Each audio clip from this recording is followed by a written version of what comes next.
Hello sir, hello ma'am, welcome to our solar ERP portal. So इस particular video में हम बात करेंगे, जैसे कि मैंने आपको प्रीवियस वीडियो के अंदर बताया था, हम एक कस्टमर का जो कंप्लीट प्रोफाइल होता है, उनकी कंप्लीट प्रोफाइल के अंदर हमको क्या क्या चीज़ें शो होंगी, क्या क्या चीज़ें हम ऐड कर सकते हैं, वो सब चीज़ें हम यहाँ से शो करेंगे। स्टार्टिंग से अगर मैं आपको फिर से बताऊँ तो हम जस्ट ईपीसी कस्टमर के अंदर आते हैं। कस्टमर का नेम मैंने चूज़ करके आपको उनका प्रोफाइल शो कर रही हूँ। ओवरव्यू के अंदर आपको इनकी प्रोफाइल शो होगी। उसके बाद में डॉक्यूमेंट्स के अंदर हम आते हैं तो हमने पीएम सूर्य के थ्रू इनका प्रोजेक्ट क्रिएट किया एंड वो सब किया है। तो मैंने आपको एक क्या बोलते हैं लाइक डॉक्यूमेंट भी अपलोड करके दिखाया, वो भी आपको शो हो रहा है आगे पे। जो पेंडिंग डॉक्यूमेंट्स है वो भी आपको यहाँ पे शो हो जाएंगी। ये सब चीज़ें पेंडिंग है, सिर्फ हमने एक ही अपलोड किया है तो आपको सिर्फ एक ही अपलोड पे टिक शो होगा। देन यहाँ पे थर्ड ऑप्शन में आएगा इनका प्रोजेक्ट। इनका प्रोजेक्ट हमको यहाँ पे पूरा दिख जाएगा। हमने इनका प्रोजेक्ट क्रिएट किया है, कौन से वेंडर को दिया है, कौन से टेक्नीशियन को दिया है, क्या इनका प्रोजेक्ट का कैपेसिटी है, क्या सब कुछ है, वो आपको यहाँ पे शो हो जाएगा। साइट सर्वे हमने पर्सनली इनका क्रिएट किया था। साइट सर्वे की सारी डिटेल्स आपको यहाँ पे शो हो जाएगी। आप उसको अगेन एडिट भी कर सकते हो, कुछ अगर फॉरगेट हो गया हो आपसे तो। Third will be cash book. Cash book के अंदर मैंने आपको बताया था कि हम कैसे ट्रांजेक्शन ऐड कर सकते हैं, हमारे कस्टमर के थ्रू कितना पेमेंट आया है, क्या कुछ आया है, वो हम यहाँ से एडिट कर सकते हैं। देन आता है बैंक लोन का ऑप्शन। अगर आपको अपने कस्टमर के लिए बैंक लोन अप्लाई करना है तो उसको आप डायरेक्टली यहाँ से अप्लाई कर सकते हो। जस्ट आपको ऐड बैंक करना है। उसके लिए सबसे इम्पॉर्टेंट, आपको अपने पोर्टल के अंदर पहले बैंक्स को एडिट करना है इस ऑप्शन के अंदर आके, फिर ही आप बैंक लोन को अप्लाई कर सकते हो। तो हम यहाँ पे बैंक का नेम चूज़ करते हैं, जैसे कि मैं श्रीराम फाइनेंस के साथ में जाना चाहती हूँ। कस्टमर का नाम यहाँ पे ऑलरेडी चूज़ हो जाएगा। प्रोजेक्ट कौन सा है, प्रोजेक्ट हमारा ये है तो हम इसको चूज़ कर लेंगे। सुनील जी के प्रोजेक्ट का जो कॉस्ट है वो वहाँ पे ऑटोमेटिकली शो हो जाएगा। कस्टमर का नंबर आपको यहाँ पे शो हो जाएगा। बैंक कॉन्टैक्ट्स की डिटेल, मतलब श्रीराम बैंक जो हमने चूज़ किया है, इनके बैंक मैनेजर का नेम यहाँ पे शो हो जाएगा। तो हम ये चूज़ करेंगे तो उनका मैनेजर का नाम यहाँ पे शो हो जाएगा। उनके कॉन्टैक्ट डिटेल्स यहाँ पे ऑटोमेटिकली आ जाएंगे। कोटेशन का अमाउंट क्या है वो हमको यहाँ पे लिखना है। जैसे कि हमारा प्रोजेक्ट था फॉर एग्ज़ाम्पल 3 लाख का, ठीक है, तो वहाँ यहाँ पे शो हो जाएगा। एंड प्रोजेक्ट का कॉस्ट यहाँ पे शो हो जाएगा। इनवॉइस अमाउंट यहाँ पे हो जाएगा। लोन अमाउंट का कितना रिक्वायरमेंट है हमको लेना है, फॉर सपोज़ हम लेते हैं 2.5 लाख का, ठीक है, तो वो यहाँ पे हमने ले लिया। लोन अप्रूवल का अमाउंट हम यहाँ पे होगा। डाउन पेमेंट कितना लेना चाहते हो वो आपको यहाँ पे शो हो जाएगा। इंटरेस्ट रेट कितनी लेना चाहते हो, जैसे कि हम 7% के साथ में जाना चाहते हैं तो वो हम यहाँ पे लिख देंगे। फ्लैट रेट हमने सपोज़ यहाँ पे चूज़ कर ली। प्रोसेस की फ़ीस हो गई, अदर जो ये चार्जेस हो गए हैं। कितने टाइम तक आप लेना चाहते हो, फॉर एग्ज़ाम्पल 60 महीने का हम लेना चाहते हैं। तो बेसिकली यहाँ पे आपको ऑटोमेटिकली एक टेबल क्रिएट करके जनरेट करके दे देगा कि अगर आपने लोन अप्लाई किया है अपने कस्टमर के लिए तो उनका मंथली जो ईएमआई है वो इतना होगा, प्रिंसिपल अमाउंट इतना है, टोटल इन्वेस्ट इतना है, टोटल पेमेंट इतना होगा। देन जो लोन का स्टेटस हम यहाँ से ट्रैक कर सकते हैं। जैसे कि हमने अभी जस्ट अप्लाई ही किया तो अप्लाई का आ जाएगा। एप्लीकेबल डेट हम यहाँ पे एडिट कर सकते हैं। लोन अमाउंट का, लोन अकाउंट का जो नंबर है वो हम लिखना यहाँ पे एडिट कर सकते हैं। एंड एडिशनल नोट कुछ अगर आप अपने कस्टमर के रोल से, रिक्वायरमेंट से रिलेटेड आप लिखना चाहते हो वहाँ पे कर सकते हो। फिर हमने इनका लोन क्रिएट किया तो इनका एक लोन का भी पर्टिकुलर एक अलग से प्रोफाइल क्रिएट होगा, हम इसको शो करते हैं। ये लोन की इन्फॉर्मेशन हो गई, ये आपके कस्टमर का डिटेल हो गया, यहाँ पे प्रोजेक्ट का डिटेल हो गया एंड यहाँ पे बैंक का डिटेल हो गया। उसके बाद में यहाँ पे कुछ ऑप्शन शो होंगे, जैसे फाइनेंशियल के अंदर आ जाएगा कि कोटेशन अमाउंट क्या था, लोन कितने का लिया, इंटरेस्ट रेट कितना है, ईएमआई की डिटेल्स में ईएमआई शो हो जाएगी। जैसे कि उनकी मंथली ईएमआई इतनी आएंगी, इतना सब कुछ है, उनका डाउन पेमेंट कितना होगा वो आपको शो हो जाएगा। कुछ डॉक्यूमेंट्स हमने यहाँ पे अपलोड नहीं किया, अगर आप अपलोड करते हो वो भी आपको यहाँ पे शो हो जाएंगे। उनका स्टेटस क्या है, अभी हमने जस्ट अप्लाई किया है तो वो अप्लाई प्रोसीजर में चल रहा है, फिर अंडर रिव्यू, फिर अप्रूवल, डिस्कार्ड, ये सब चीज़ें भी आपको यहाँ पे शो हो जाएगी। जैसे कि ये अप्रूव हो चुका है तो हम यहाँ से भी इसको अप्रूव कर सकते हैं।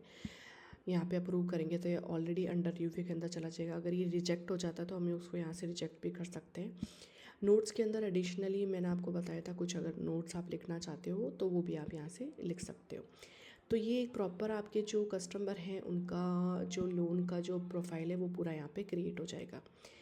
फिर हम अगेन इनके प्रोफाइल के ऊपर आते हैं। नोट्स के अंदर बेसिकली क्या होता है, जैसे आपके कस्टमर का हम इंस्टॉलेशन करते हैं, उनके पैनल्स के जो सीरियल नंबर होते हैं, जो DCR वेरिफिकेशन नंबर होते हैं, जो भी XYZ पैनल से रिलेटेड जितनी भी चीज़ें होती हैं वो आप बेसिकली यहाँ पे पेस्ट कर सकते हो। यहाँ पे आके आप पैनल्स के सारे सीरियल नंबर डाल सकते हो, वो आपको अलग से कहीं पे भी लिखने की ज़रूरत नहीं होगी, आप नोट्स में आके लिख सकते हो।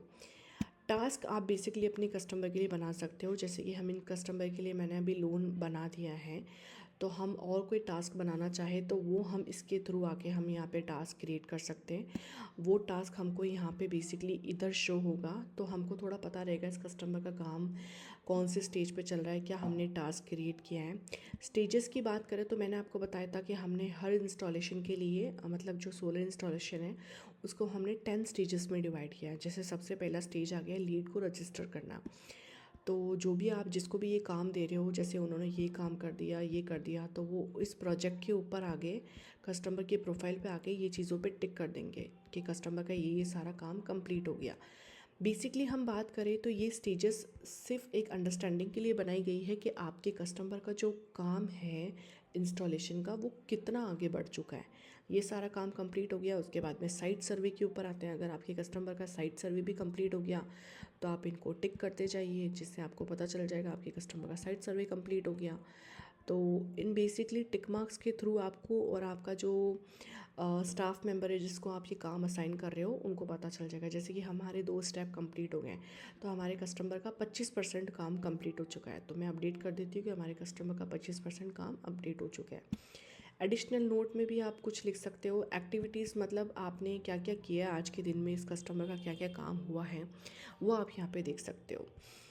फिर आप स्टेजेस में आके जैसे कि अब डॉक्यूमेंट का भी काम हो गया, तो ये सपोज़ आधार कार्ड आ गया तो उसको हमने क्लिक कर दिया, फिर ये और 1% आगे बढ़ जाएगा। अगर दो तीन और अपलोड कर दोगे तो इन परसेंटेज के थ्रू आपको थोड़ा आइडिया हो जाएगा कि आपके कस्टमर का काम कितना आगे बढ़ गया है। तो ये सब चीज़ें बेसिकली आपको यहाँ से देखने को मिल जाएगी। कस्टमर का जो कंप्लीट प्रोफाइल होता है वो आप यहाँ से जनरेट कर सकते हो। उसके बाद में अगर मैं अलग से ट्रांजेक्शन की बात करती हूँ तो जैसे कि पेमेंट के ऊपर मैं आई, सपोज़ मुझे याद आया कि सुनील कुमार की तरफ से 10,000 और हमारे पास में आए, तो जस्ट आपको कस्टमर चूज़ करना है। यहाँ से आपको कस्टमर का नेम चूज़ करना है, ये रहा सुनील कुमार का नेम, यहाँ पे इनका प्रोजेक्ट आईडी आ जाएगा, प्रोजेक्ट का कॉस्ट आ जाएगा। यहाँ पे फॉर एग्जांपल मैं ऐड करती हूँ 10,000। डिटेल्स हम अगर कुछ है तो ऐड कर सकते हैं, रीमार्क ऐड कर सकते हैं, हमारे पास में कोई रिसिप्ट है, कुछ ऐसा स्क्रीनशॉट है, हम यहाँ पे एडिट कर सकते हैं। देन आप इसको रिकॉर्ड कर दो। डिटेल्स हम कुछ लिखते हैं, सपोज टू बी कैश हो गया या फिर UPI हो गया, हमने ये रिकॉर्ड कर दिया। तो ये बेसिकली जो एंट्री है, कस्टमर का नेम चूज़ करना है, सॉरी, ये कस्टमर का नेम हो गया, अमाउंट हो गया,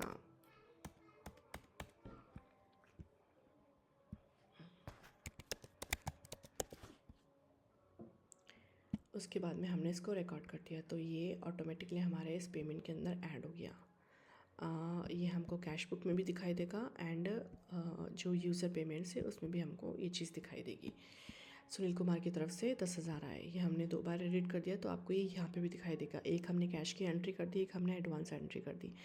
तो आप बेसिकली कस्टमर का जो पेमेंट है यूज़र पेमेंट्स में भी आके एडिट कर सकते हो एंड आप पेमेंट्स में भी आके एडिट कर सकते हो एंड आप कस्टमर की जो पर्टिकुलर प्रोफाइल बनती है आप इसके अंदर भी आके कैश बुक के अंदर आके बेसिकली आप देख सकते हो। यहाँ पे आपको 3 एंट्रीज दिखाई देगी, कुछ गलती से एंट्री हो जाती है तो हम इसको यहाँ से डिलीट भी कर सकते हैं। तो आपको ये बेसिक अंडरस्टैंडिंग हो जाएगी, जैसे कि 3 लाख में से हमारे पास 60,000 आ चुके हैं, इतना पेमेंट बाकी है, टोटल स्पेंड कितना हुआ, ये सब चीज़ें हम यहाँ पे एडिट कर सकते हैं। तो ये हमारे कस्टमर का एक ओवरव्यू जो होता है, पूरा कंप्लीट प्रोफाइल हम यहाँ से बना सकते हैं। Thank you.